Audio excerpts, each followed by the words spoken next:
और चलिए इसी पर करते हैं चर्चा करने के लिए हमारे साथ मेहमानों का एक खास पैनल जुड़ा हुआ है जिनसे मैं आपका परिचय करा देती हूँ। देवेंद्र प्रमुख जी हमारे साथ जुड़े हुए हैं, नेता हैं बीजेपी से। पूजा मिश्रा जी हमारे साथ जुड़ी हुई हैं, प्रवक्ता हैं समाजवादी पार्टी से।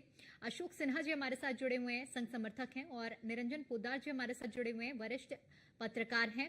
निरंजन जी, मैं देख रही थी कि आप सभी की बातों को सुनते हुए काफी मुस्कुरा रहे थे। एक बार देश को बताएंगे आप लोकतंत्र खतरे में है। आपकी क्या प्रतिक्रिया रहेगी इस पूरे मुद्दे पर, निरंजन जी?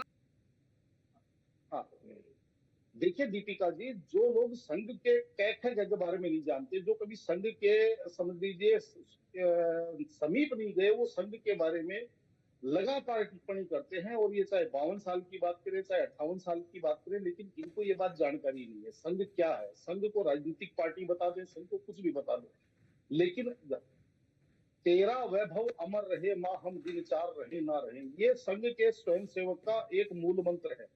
और राष्ट्रवाद, और न केवल राष्ट्रवाद बल्कि सांस्कृतिक राष्ट्रवाद, यानी कि देश की संस्कृति, देश का समन्वय, देश का उत्थान, ये जो है संघ की परम जो प्राथमिकता है। और जिस तरीके से राजनीति की बात करें, निश्चित रूप से मुझे कहने में कोई संकोच नहीं दीपिका जी, जिस तरीके से सत्ताएं आती है, चाहे हमने 98 के अंदर अटल जी की भी सरकार देखी, उसके बाद में 2014 के बाद में मोदी जी की सरकार देखी, केंद्र प्रदेश के अंदर योगी जी की सरकार देखी, तो सत्ताओं के साथ कहीं ना कहीं स्वाद आई जाता है, या यूं कहें कि स्वार्थ आई जाता है। तो उस समय जो संघ की बात करते हैं, मैं उस संघ की बात कर रहा हूं जिसके कार्यकर्ता को, संघ क्या, जो स्वयं सेवक है, ना उसको छपास की बीमारी है, ना उसको मिठास की बीमारी है, यानी कि वो अपने घर से खाना खा के जाता है, पल्ले से किराया लगाता है और काम करता है, देश के लिए काम करता है, समाज के लिए। आज उस संघ की जब सत्ताएं आ जाती हैं, तो कहीं ना कहीं उस संघ को एक हिसाब से समझ लीजिए